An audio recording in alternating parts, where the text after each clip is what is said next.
Grup rearing. Grup rearing adalah grup ternak sapi yang terdiri atas dua koloni. Yang pertama adalah koloni winner dan yang kedua adalah koloni grower. Koloni winner adalah koloni penyapihan dengan berat badan 100 kg sampai dengan 140 kg dan dipersiapkan untuk memasuki koloni grower. Koloni grower adalah koloni pasca winner dengan berat badan 140 kg sampai dengan 250 kg dan dipersiapkan untuk menjadi feeder jantan atau bakalan muda dan feeder betina. Grup breeding merupakan grup yang berfokus pada pembiakan sapi. Pada grup ini terdiri dari 3 koloni sapi yang terdiri dari koloni sapi MT, koloni sapi pregnan, dan koloni sapi laktasi. Koloni sapi MT merupakan koloni sapi yang siap untuk dikawinkan. Koloni tersebut terdiri dari sapi darah, sapi kering kandang, dan sapi pejantan. Koloni sapi pregnan merupakan koloni sapi bunting dengan umur kebuntingan kurang dari 6 bulan. Sementara koloni sapi laktasi merupakan koloni sapi dengan umur kebuntingan lebih dari 6 bulan dan sapi menyusui sampai umur 3 bulan. Electric fencing atau pagar listrik merupakan sebuah metode penghalang psikologis ternak yang mampu menjaga ternak tetap di dalam lokasi grazing saat dilakukan penggembalaan. Aliran listrik yang digunakan hanya memberikan efek kejut tanpa menyebabkan cedera pada ternak. Electric fence yang ada di PT Siska bekerja dengan bantuan sinar matahari yang akan ditangkap oleh panel surya.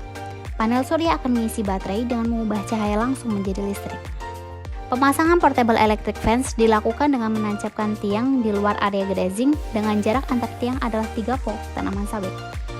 Tiang yang sudah ditancapkan akan dikaitkan dengan tali kawat, barulah kawat dihubungkan ke sumber tegangan berupa panel surya. Pelepasan electric fence dilakukan dengan proses yang sama dengan pemasangannya, namun tahapannya dilakukan secara terbalik. Pengecekan kesehatan. Pengecekan kesehatan biasa dilakukan pada pagi hari untuk mengetahui banyaknya jumlah ternak yang sakit dan bagaimana penanganannya. Moving colony atau perpindahan koloni biasa dilakukan pada pagi hari.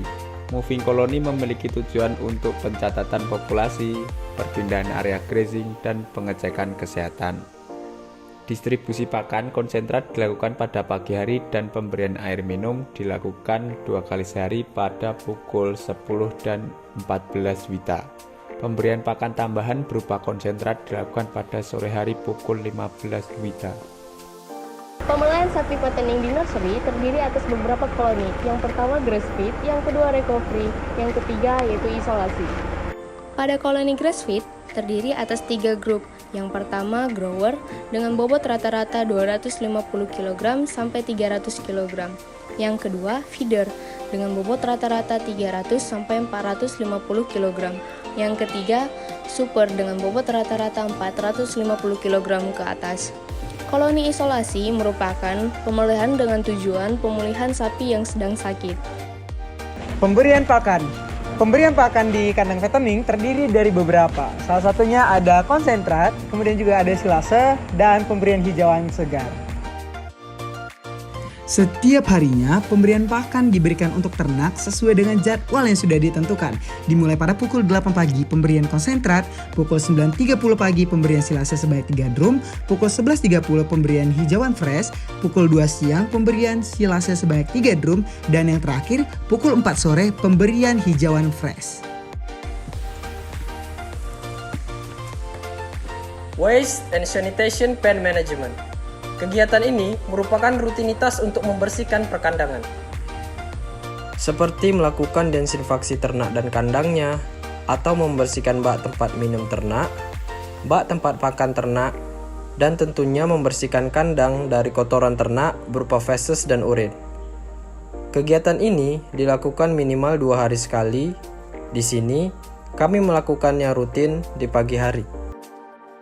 Lahan pastura di PT Siska merupakan suatu areal yang digunakan untuk pengolahan pakan hijauan rumput atau untuk memproduksi hijauan secara cut and carry.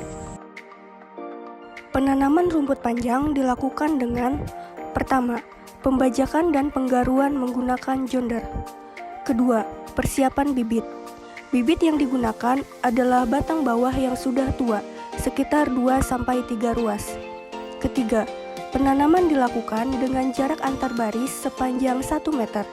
dan jarak antar rumpun sepanjang 0,5 meter. Bibit ditanam dengan cara menyilang menghadap timur barat. Keempat, dilakukan pengontrolan tumbuh atau tidaknya bibit. Dan setelah setengah bulan pasca tanam baru ada perawatan. Perawatan hijauan tanaman pakan dilakukan guna untuk mempertahankan kualitas dan kuantitas dari produksi hijauan pakan. Perawatan hijauan tanaman pakan. Yang pertama, dilakukan penyiraman dengan sumi jika kondisi panas dan tanah kering.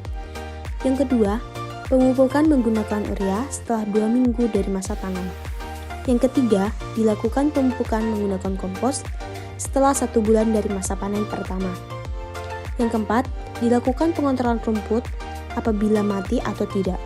Jika rumput mati, dilakukan sisip tanam. Yang kelima, pemanenan pertama dilakukan 60 hari setelah masa tanam. Untuk panen kedua dan seterusnya, 55 hari. Yang keenam, pemanenan dilakukan dengan memotong 5-10 cm dari permukaan tanah. Yang ketujuh, dilakukan pendangiran. Survei Pasture Condition Score atau PCS adalah suatu kegiatan pengukuran produksi biomasa hijauan yang dapat dikonsumsi oleh ternak dalam lahan perkebunan kelapa sawit. Survei ini menggunakan kuadran berukuran 1 meter kuadrat yang diletakkan setiap 30 meter mengikuti 4 jalur transection. Kegiatan ini bertujuan untuk mengukur kapasitas tabung dari satu blok kebun sawit dan menyusun jadwal serta alur rotasi grazing sapi. Survei PCS dilakukan sebelum dan sesudah blok tersebut dirumput oleh sapi, agar diketahui konsumsi dan kemampuan sapi merumput di lahan tersebut. Pada PT Simbiosis Karya Agroindustri terdapat 3 sarana utama yang mendukung dalam proses produksi integrasi sawit sapi, yaitu gudang pakan, gudang silase, dan gudang obat-obatan.